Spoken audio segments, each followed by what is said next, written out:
بسم اللہ الرحمن الرحیم۔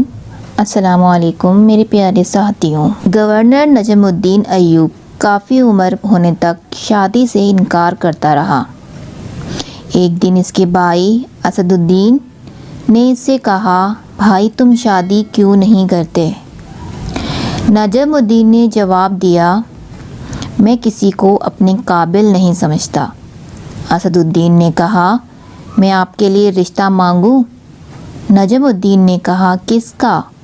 اسد الدین بولنے لگا، ملک شاہ بنت سلطان محمد بن ملک شاہ سلجوقی کی بیٹی کا یا وزیر الملک کی بیٹی کا؟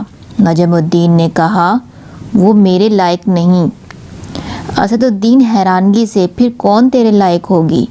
نجم الدین نے جواب دیا، مجھے ایسی نیک بیوی چاہیے جو میرا ہاتھ پکڑ کر مجھے جنت میں لے جائے اور اس سے میرا ایک ایسا بیٹا پیدا ہو جس کی وہ بہترین تربیت کرے، جو شاہ سوار ہو اور مسلمانوں کا قبلہ اول واپس لے۔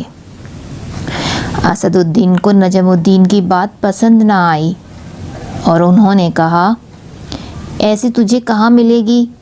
نجم الدین نے کہا، نیت میں خلوص ہو تو اللہ عز و جل نصیب کرے گا۔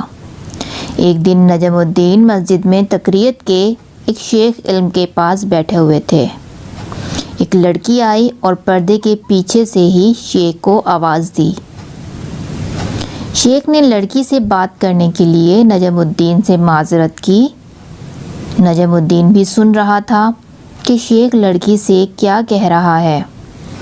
شیخ نے لڑکی سے کہا، تم اس لڑکے کا رشتہ کیوں مسترد کر دیا جس کو میں نے بھیجا تھا؟ لڑکی نے کہا، اے ہمارے شیخ مربی، وہ لڑکا واقعی خوبصورت اور رتبے والا تھا مگر میرے لائق نہیں تھا۔ شیخ نے کہا، تو تم کیا چاہتی ہو؟ لڑکی نے کہا، مجھے ایسا لڑکا چاہیے جو میرا ہاتھ پکڑ کر مجھے جنت میں لے جائے اور اس سے مجھے اللہ ایسا بیٹا دے جو شاہ سوار ہو اور مسلمانوں کا قبلہ اول واپس لے۔ نجم الدین حیران رہ گیا کیونکہ جو وہ سوچتا تھا وہ یہ لڑکی بھی سوچتی تھی۔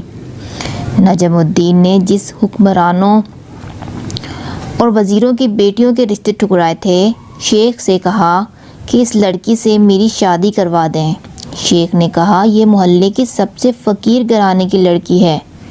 نجم الدین نے کہا، میں یہی تو چاہتا ہوں۔ نجم الدین نے اس فقیر متقی لڑکی سے شادی کر لی اور اس سے وہ شاہ سوار بیٹا پیدا ہوا جسے دنیا سلطان صلاح الدین ایوبی کے نام سے جانتی ہے، جنہوں نے مسلمانوں کے قبلہ اول بیت المقدس کو آزاد کروایا۔